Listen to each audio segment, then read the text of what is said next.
Boa noite para você que está chegando à nossa sala de aula. Hoje, quintou, né? Quinta-feira. Quinta-feira é dia de aula dupla, não esqueçam.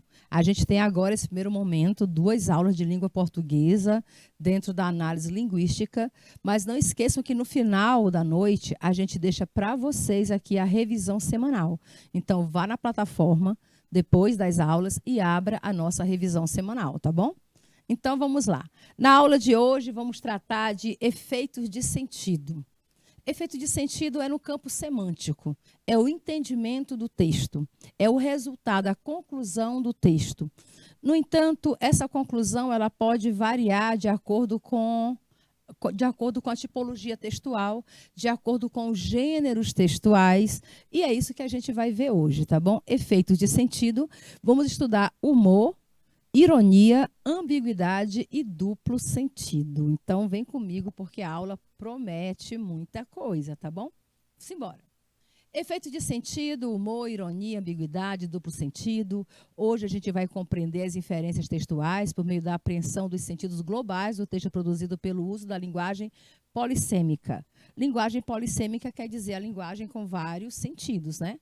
Então, a gente usa a linguagem em todos os sentidos que ela possa nos proporcionar. Vamos começar falando de efeito de sentido e relações semânticas. Quais são os tipos de efeito de sentido que um texto pode desenvolver? Pode ser concluído, né?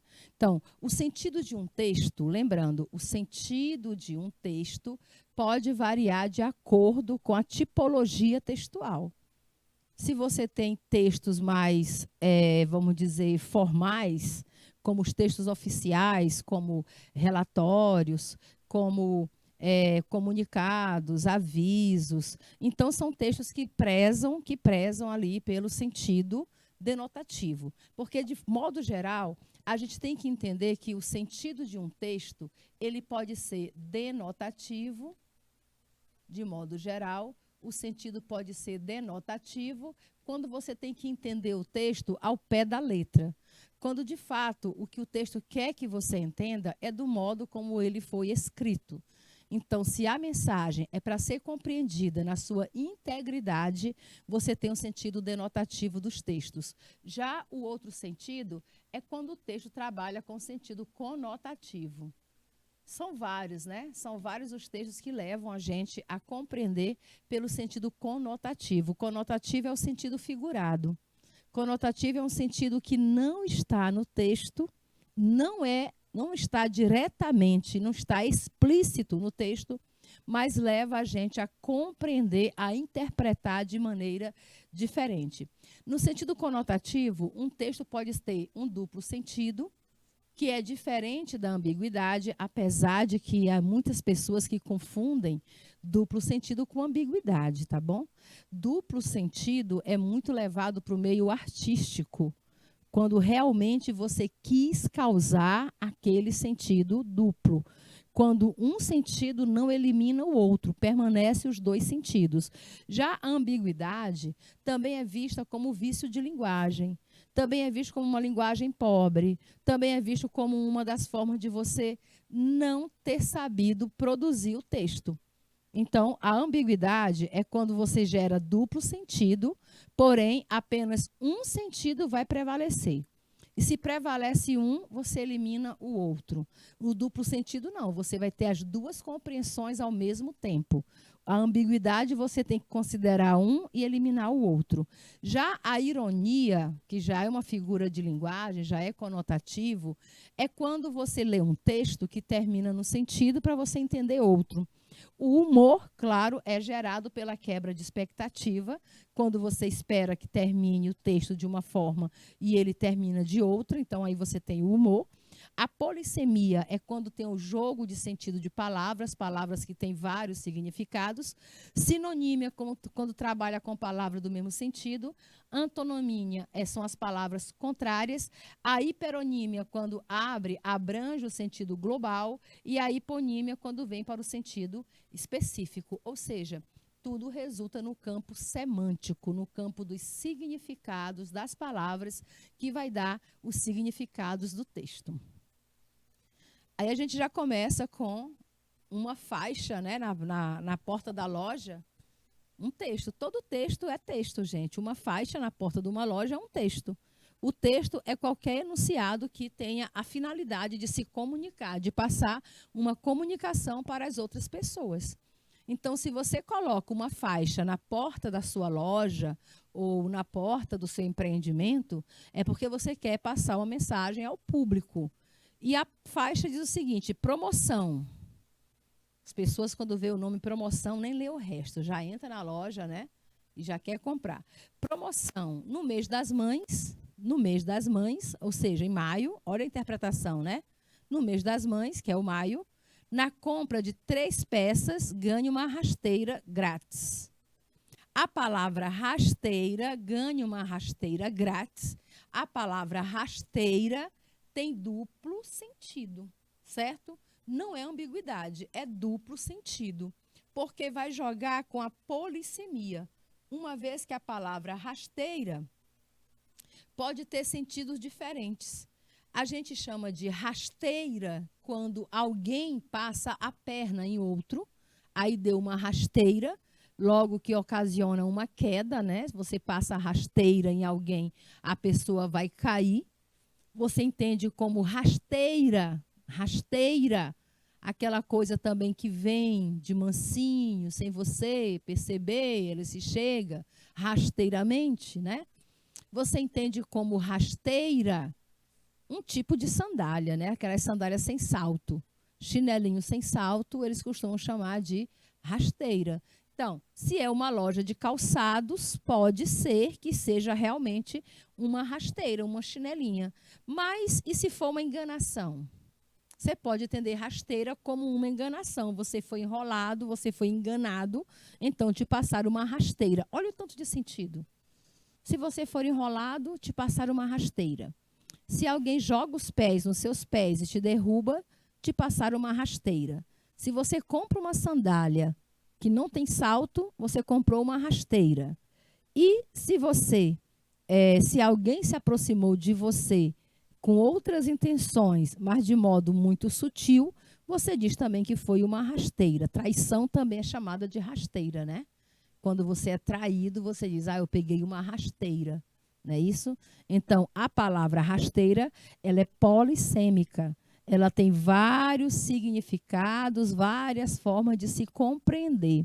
E aí, para você entender qual foi o sentido da rasteira na faixa, você vai ter que entrar na loja e saber se você vai levar uma queda, se alguém vai te trair, se você vai comprar 3 peças e ganhar uma chinela sem salto, seja lá qual for o significado, né? Vai ter que entrar na loja e fazer a compra para poder saber o que foi essa rasteira. Se foi uma rasteira traição, se foi uma rasteira queda ou se foi uma rasteira tipo de sandália. Simbora. Então, os efeitos de sentido. São várias as formas de você compreender um texto. Efeitos de sentido são possibilidades de expressão escolhidas pelo emissor de acordo com a intenção comunicativa. Quando você elabora um texto, uma comunicação, você seleciona palavras. É lógico, né? Você escreveu o texto, ou você oralizou aquele texto, você com certeza selecionou palavras. E nessa seleção de palavras, de repente, a gente pode não ter sido muito feliz. Quando você não é muito feliz na seleção dos vocabulários, então você pode pegar uma rasteira da língua, né? Você pode levar uma rasteira da língua portuguesa. Então, esse efeito de sentido pode ser vários. Pode ter um duplo sentido, pode ter ambiguidade, pode ter ironia, pode conter humor, tá bom? São vários os efeitos de sentido que uma palavra, que uma seleção vocabular pode ocasionar. Logo, se o seu texto tem a finalidade denotativa, se o texto tem que ser compreendido como aquela faixa, né? Aquela faixa lá, colocada na porta da loja, ela deveria ter o sentido denotativo, tá bom? E não um sentido ambíguo, não um sentido múltiplo, polissêmico, que foi o que ocasionou. Então, ali dá várias interpretações para a pessoa que lê, para o público, né? gera várias interpretações. Tem gente que vai nem encostar na loja para não pegar uma rasteira. Eu seria a primeira a fugir da loja para não cair numa rasteira. Então, nós temos que ter a inteligência, a sabedoria, tá bom? Não só a inteligência, mas a sabedoria de saber selecionar muito bem o nosso vocabulário, para saber selecionar as palavras que a gente quer utilizar. Se você vir que a palavra está gerando mais de um sentido e o seu texto ele é objetivo, ele tem uma finalidade específica, você quer de fato que as pessoas compreendam da forma como você escreveu, que tem apenas aquele sentido e não mais outro, então selecione uma palavra que realmente não vai gerar esses sentidos diferentes, tá bom? Se você selecionar uma palavra como a rasteira do texto, você corre o risco de o texto ser compreendido de forma diferentes por pessoas diferentes. Durante a produção textual, muitas vezes utilizamos recursos para expressar algum sentido além do óbvio. Agora, se o teu interesse realmente é gerar sentidos que vão além do óbvio, além do necessário, então você está utilizando a linguagem conotativa. Se é essa a sua intenção, né?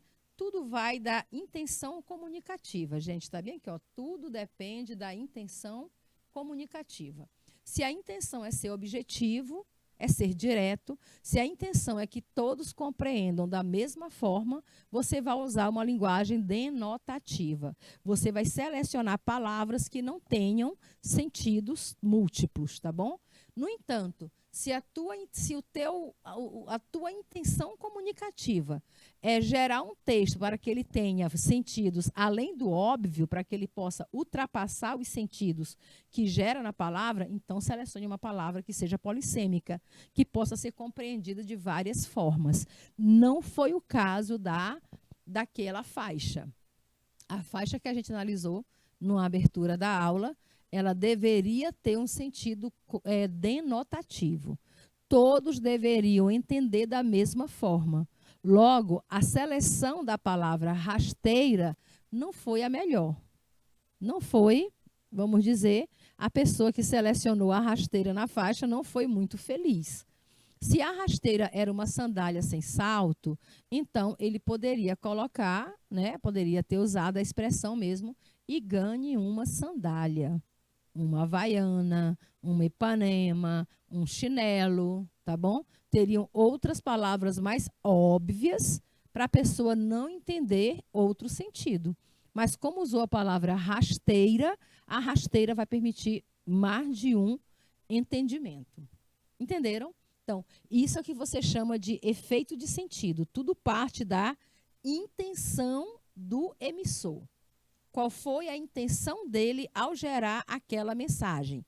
Ele queria realmente que as pessoas compreendessem objetivamente o sentido, que todos tivessem a mesma compreensão? Ou ele queria realmente causar essa duplicidade, essa multiplicidade de sentidos? Então, gerou múltiplo sentido. Se gera múltiplo sentido, foge da finalidade objetiva e se torna um texto subjetivo, já que cada pessoa vai interpretar de maneira diferente. Aí aqui do lado nós temos algum texto, né? Um outro texto aqui para ser analisado. Vamos ver se o sentido aqui foi objetivo ou se foi um sentido subjetivo. Deve ser difícil ser professor de natação. O professor ensina e o aluno nada. Tá aí. A intenção aqui foi causar duplo sentido. A intenção foi causar duplo sentido. Intenção cômica, né? Intenção cômica. Gerou humor. Por quê?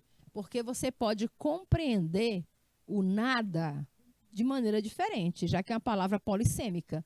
Nada pode ser coisa nenhuma e nada pode ser o verbo nadar. Ele nada bem, verbo nadar. Ele não sabe nada, coisa nenhuma. Não é isso? Então, quando a pessoa diz deve ser difícil ser professor de natação, o professor ensina e o aluno nada, ele gerou duplo sentido no entendimento da palavra nada. porque faz a entender as duas coisas. Ou o aluno nada, porque está aprendendo natação, então ele vai nadar, ou o aluno não aprendeu nada, coisa nenhuma, tá bom? Duplo sentido. Simbora. Efeitos de sentido, então, são vários. Nós temos o duplo sentido, a ambiguidade, a ironia, o humor. São várias as formas de você fazer aí esse entendimento. Pérolas da minha filha. Filha, vou trocar seu irmãozinho e já volto. Olha só a intenção comunicativa da mãe, né? Filha, vou trocar o seu irmãozinho e já volto. Esse vou trocar vai gerar mais de um significado. Porque você pode usar no sentido denotativo ou no sentido conotativo, figurado. A criança tende a entender as mensagens de maneira denotativa, tá bom? Se você vai se comunicar com criança, escolha a palavra porque ela vai entender ao pé da letra o que você está dizendo. Ela não tem ainda a malícia, ela não tem ainda a faculdade de fazer a interpretação do texto de maneiras diferentes. Então, quando a mãe diz, filha, vou trocar seu irmãozinho e já volto, a mãe com certeza quis dizer eu vou trocar, quer dizer vou mudar a roupa, não é isso? Vou mudar a roupa do seu irmão, vou trocar a fralda dele.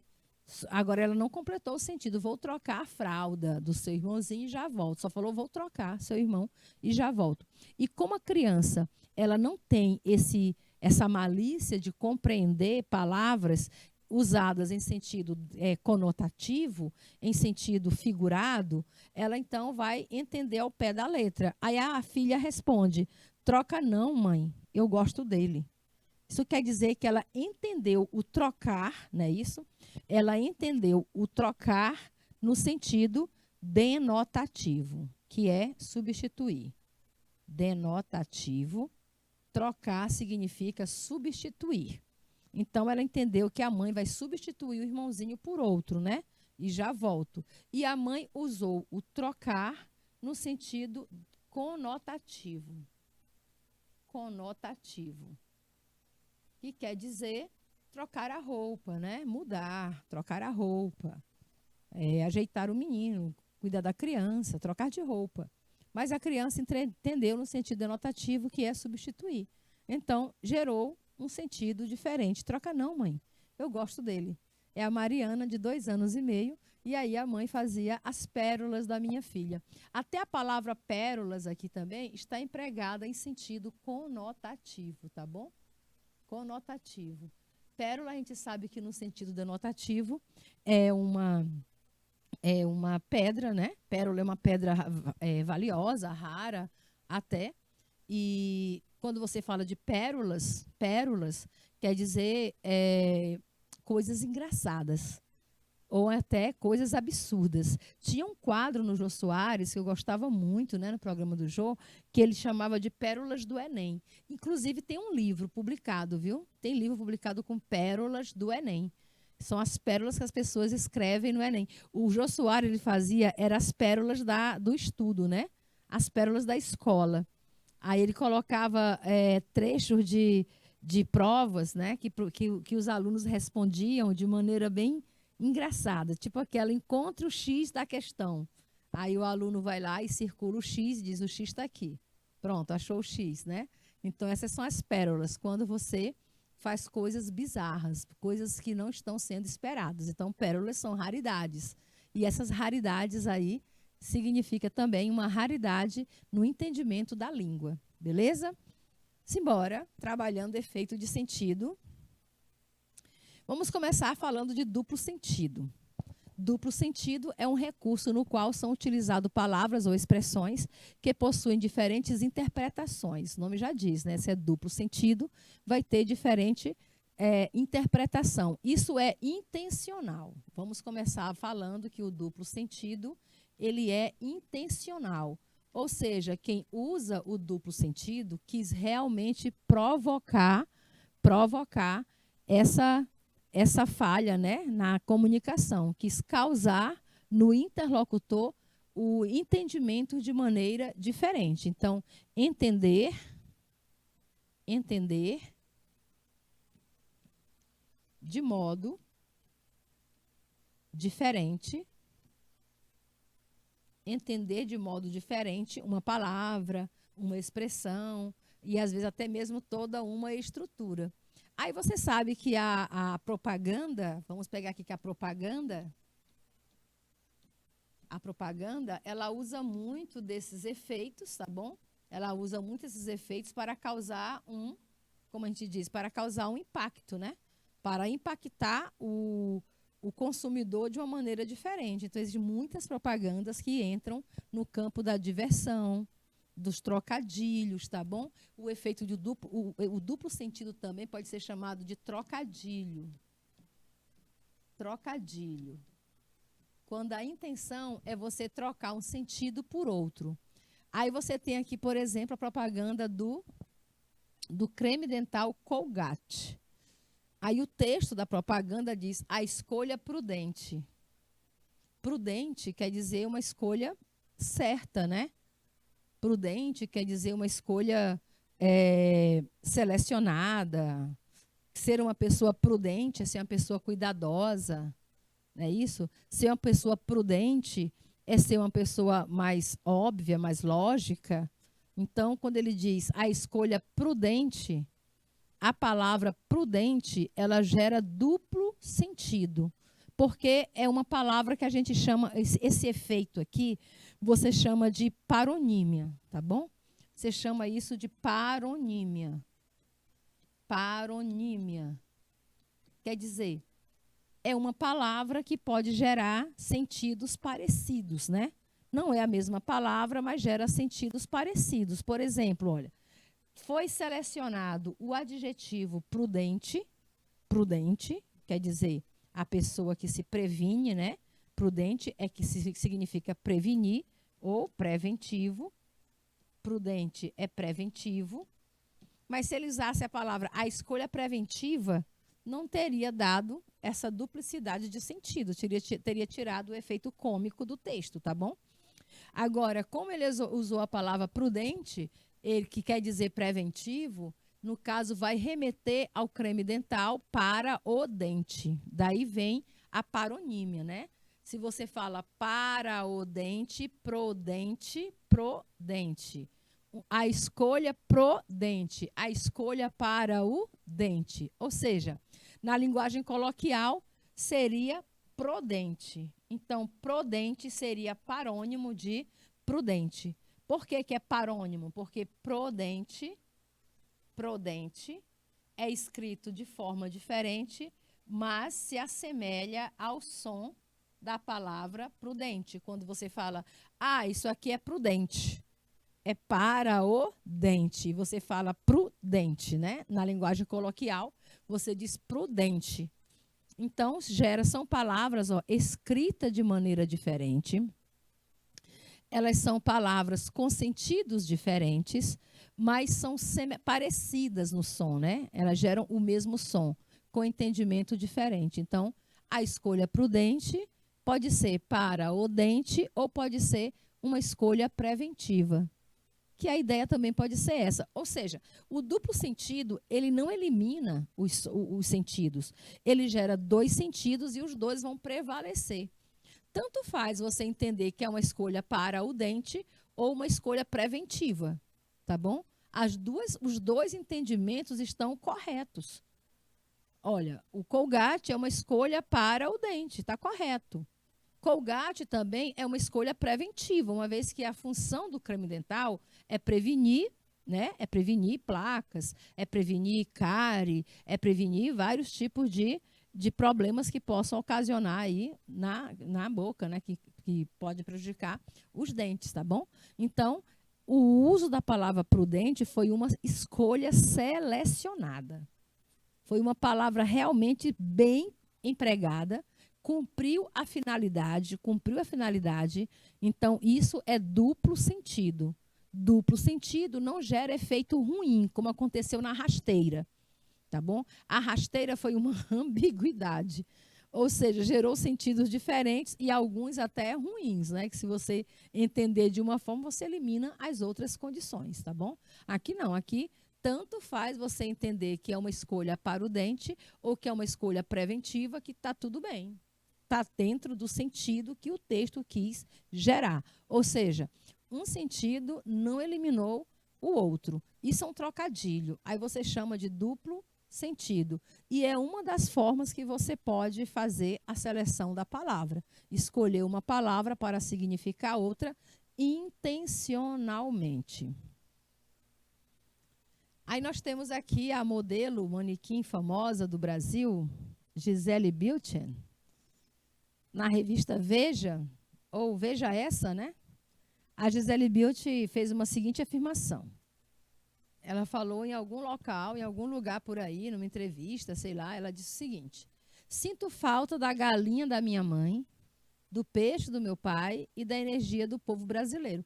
Provavelmente alguém perguntou assim, do que é que você sente mais falta, Gisele, lá do Brasil, né?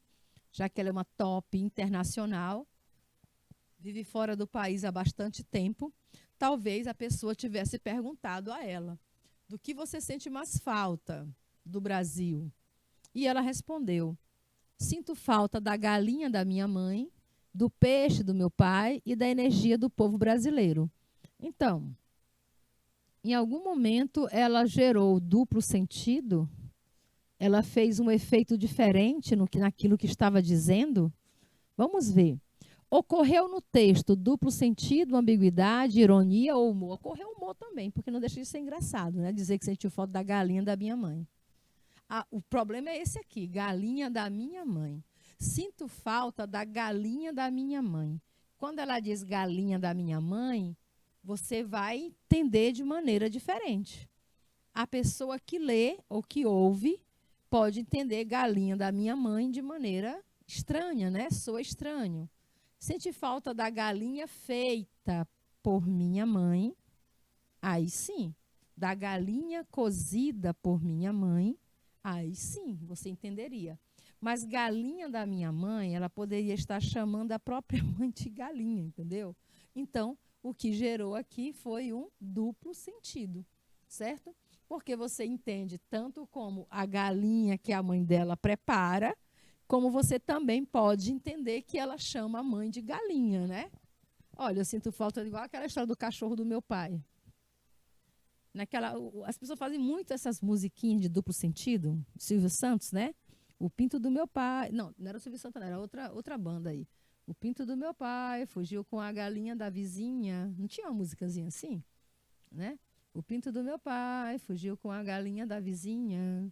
Já procurei dia e noite. Já procurei noite e dia. Então, a intenção é gerar humor, tá bom? A intenção é gerar humor. Não foi a pergunta ali. A pergunta não foi o que ocorreu. Né? A pergunta é o que ocorreu no texto. O texto ocorreu duplo sentido. Agora, se perguntasse qual foi o efeito, aí seria efeito de humor. A intenção foi gerar um efeito de humor na música. Ali, com certeza, ela não quis gerar humor. A intenção dela não foi causar humor, porque não é um texto humorístico, não é uma piada. Então, você tem que eliminar o humor, né? Porque a intenção que eu falei para vocês, você tem que pegar a intenção textual, a intenção da pessoa, a intenção comunicativa. Então, a intenção comunicativa, nesse contexto aqui, por isso que o contexto comunicativa, tá? A intenção comunicativa da entrevistada não era chamar a mãe de galinha, com certeza ela não quis dizer isso. Por isso que não houve essa intenção. Quando você faz com intenção, você gera humor, senão foi duplo sentido. Qual a expressão causou esse efeito de sentido? Sinto falta da galinha? Não. Foi a galinha da minha mãe, exatamente. Foi essa expressão, galinha da minha mãe aí, foi que gerou o duplo sentido. Cadê a resposta? A gente passa e não veio. Ó, acabou ficando todos os efeitos na letra, na primeira, né? Duplo sentido, ambiguidade, ironia, humor. Então, pronto. Então, ocorreu no texto duplo sentido, ambiguidade, ironia, humor. Vai que ocorreu tudo, né? Mas, aqui, qual a expressão causou o efeito? Foi a galinha da minha mãe, tá bom? Foi essa expressão que foi mal empregada pela brasileira. Na terceira alternativa, diz assim: A associação entre essas palavras, galinha da minha mãe, causou sentido pejorativo, causou senso de humor, causou dúvida quanto ao caráter da modelo ou estranhamento linguístico. Quando você diz galinha da minha mãe, causa um sentido pejorativo, né? Ou seja, pode estar chamando a mãe de galinha, tá bom? Que não deixa de ser um estranhamento linguístico também, né? Mas principalmente o sentido foi pejorativo. Já a ambiguidade, ela não dá para a gente essa função de você compreender de formas diferentes e valer todas, né? E todas terem a sua validade, não. Na verdade, você diz, emprega uma expressão, causa também um estranhamento, mas só fica uma intenção. Você só consegue entender de uma das formas. Aí você vai ter que selecionar qual modo você quis compreender. A ambiguidade ocorre quando o mesmo vocábulo ou expressão pode ser interpretado de mais de uma maneira. Então, parece muito com o duplo sentido, certo? Ela pode aparecer de duas formas. Primeiro, como um recurso expressivo, principalmente no caso da publicidade ou de textos humorísticos, então foi intencional, pode causar uma ambiguidade intencional, ou como como um defeito na construção, prejudicando a clareza da mensagem. Então, aí não é intencional. Quando eu digo que ela é um recurso expressivo, então eu vou entender como uma polissemia, né? Como uma forma de colocar a palavra de modo polissêmico. Quando eu digo que é um defeito na construção do texto, então eu vou entender como um vício de linguagem. Certo? Se é um recurso expressivo, eu vou entender como conotação.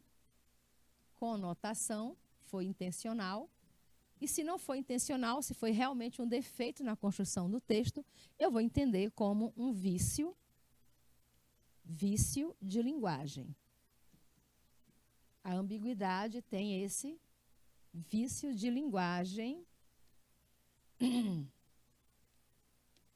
Vício de linguagem, quer dizer que não houve a intenção e aí a construção fica meio que prejudicada. Ou seja, ela pode ser intencional ou não. Recurso expressivo foi intencional, fez aquilo para gerar aquele efeito realmente. A intenção era essa. Isso geralmente acontece, como eu falei, em textos que têm essa finalidade, como textos de humor, a piada, a anedota, o pasquim, não é isso? Ou mesmo no texto publicitário, que o texto publicitário também tem essa pegada de leveza, certo? Já quando você constrói, faz uma mensagem e utiliza essa ambiguidade inconscientemente, então foi um vício de linguagem, foi um erro realmente que passou ali despercebido, ou seja, a pessoa não teve a intenção e não fez a releitura do texto, certo? Vejam só, em textos argumentativos, texto didático, texto jornalístico e outros tipos de texto de função informativa, a ambiguidade é considerada um vício de linguagem, certo? Então, se eu construo um texto jornalístico e eu uso a ambiguidade, ela não vai ser entendida como uma conotação, ou seja, não foi intencional. Eu não quis dar mais expressividade ao meu texto, realmente foi um erro, né? Grosseiro, chamado de erro grosseiro. Português é difícil. Aí eu peguei aqui essa charge, né, do português é difícil, que diz assim: a mãe de Pedro entrou com seu carro na garagem. Aí pergunta, de quem é o carro? Né? A mãe de Pedro entrou com seu carro na garagem. Então, de quem é o carro? Porque se eu tenho a mãe de Pedro é a terceira pessoa. Estou falando da mãe, terceira pessoa. Se eu estou falando apenas do Pedro, Pedro também é terceira pessoa. Então, se eu digo que a mãe do Pedro entrou com seu carro na garagem, eu não sei se o carro é da mãe ou se o carro é do Pedro. Entendeu? A mãe entrou com o carro de Pedro na garagem. Aí tiraria a duplicidade. Se eu digo a mãe entrou com o carro de Pedro na garagem, então tira a duplicidade. Ou então, se eu digo a mãe Se eu digo, a mãe entrou com o carro de Pedro, aí eu sei que o carro é dele. A mãe entrou com seu próprio carro, a mãe de Pedro entrou com seu próprio carro na garagem, aí o próprio se refere à mãe, né? O carro da mãe. Também tiraria a duplicidade, tá bom? Então, tudo depende de uma escolha vocabular. Se você não tem a intenção de gerar ambiguidade, então tem que prestar bastante atenção na seleção de vocabulário. O que é que você escolheu, as palavras que você escolhe, né, que você usa para não gerar esse efeito de sentido. Exemplos de ambiguidade. Vou te mandar um porco pelo meu irmão que está bem gordo. Onde é que está a ambiguidade aqui? Vou te mandar um porco pelo meu irmão que está bem gordo. Aqui, nessa oração restritiva, né? Nessa oração restritiva, um adjetivo restritivo, você não sabe quem é que está gordo, se é o irmão ou se é o porco. Gerou ambiguidade. Vou te mandar um porco pelo meu irmão que está bem gordo. Quem é que está gordo, o porco ou o irmão? Ou os dois? Não tem como você saber exatamente qual foi a intenção comunicativa. Vai gerar para outra pessoa um sentido diferente. E talvez não tenha sido essa a intenção. Então, quando não há a intenção, é vício de linguagem. Quando há a intenção, é expressividade, tá bom? É riqueza vocabular, é estilístico. Quando você faz na intenção de provocar ambiguidade, isso é estilo, estilo. Quando você faz sem ter essa intenção, é um deslize, tá bom? É um tropeço linguístico. Havia uma mulher entre a multidão que dava gritos ensurdecedores. Havia uma mulher entre a multidão que dava grito ensurdecedores. Agora, não é uma oração restritiva, ela é explicativa. Vamos lá. Que dava grito ensurdecedores, mas você não sabe a quem está explicando esse termo. Quem é que dava gritos ensurdecedores? A mulher ou a multidão? Entendeu? Fica com essa ambiguidade. Você não sabe dizer se é um ou outro, ainda tem mais. Um elimina o outro. Se eu entendo que é o porco que está gordo, eu elimino a possibilidade de ser o irmão. Se eu entendo que é o irmão que está gordo, eu elimino a possibilidade de ser o porco. A ambiguidade, ela não mantém o sentido duplo. Ela elimina um entendimento, tá bom? É diferente da galinha da minha mãe, né? A galinha da minha mãe eu posso ficar com as duas intenções. Olha, vai ver que ela quis dizer isso, né? Vai ver que a intenção dela era essa. Mas quando eu digo, havia uma mulher entre a multidão que dava gritos ensurdecedores, eu fico sem saber quem era que dava gritos ensurdecedores. Se era a mulher que estava na multidão ou se era a própria multidão. E tem a terceira frase. O gerente falou com o supervisor em sua sala. Vou botar um ponto final, que não botaram, tá bom? Para ser o enunciado, tem que ter um ponto final. Então, vou colocar um pontinho final aqui. Pronto, ficou melhor. O gerente falou com o supervisor em sua sala. O problema vai ser aqui na sua sala, né? O gerente falou com quem? O gerente, eu tenho o gerente, que é terceira pessoa. Terceira pessoa.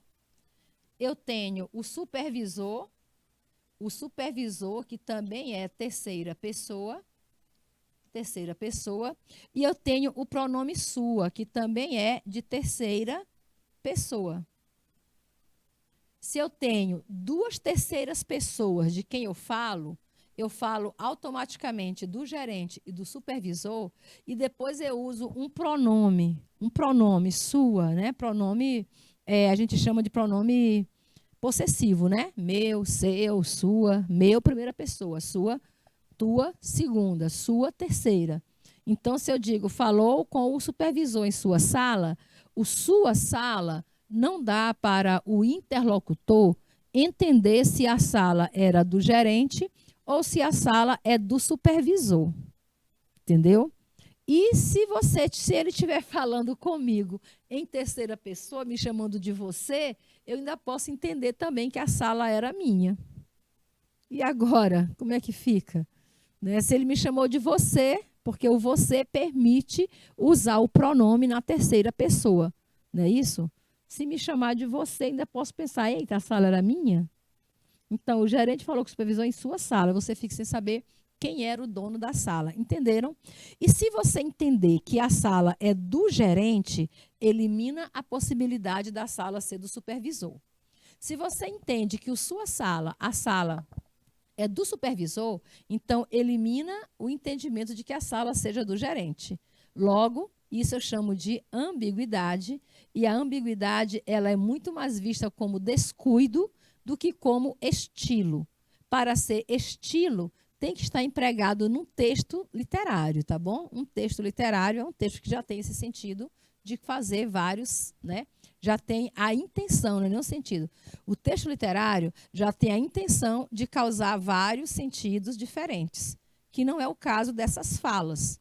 Essas falas tu percebe que não estão dentro do sentido literário, certo? Sentido literário. Quando eu falo sentido literário, quer dizer conotativo. Conotativo quer dizer interpretativo. Quando eu digo sentido literal quer dizer do jeito que está escrito, né? Ele é denotativo. Denotativo, tá bom? Então, quando você diz sentido literário, é conotativo. Você teve a intenção de provocar vários sentidos. Quando eu falo sentido literal, é ao pé da letra. Tem que ser compreendido daquele jeito que está, e seria denotativo. No caso das 3 orações que a gente analisou, todas tiveram sentido literal. A ideia, a intenção comunicativa era passar o sentido literal, era que a pessoa compreendesse ao pé da letra. Mas, como a seleção vocabular não foi a melhor, gerou ambiguidade. Daqui a pouco a gente volta a falar sobre efeitos de sentido. Já já a gente volta.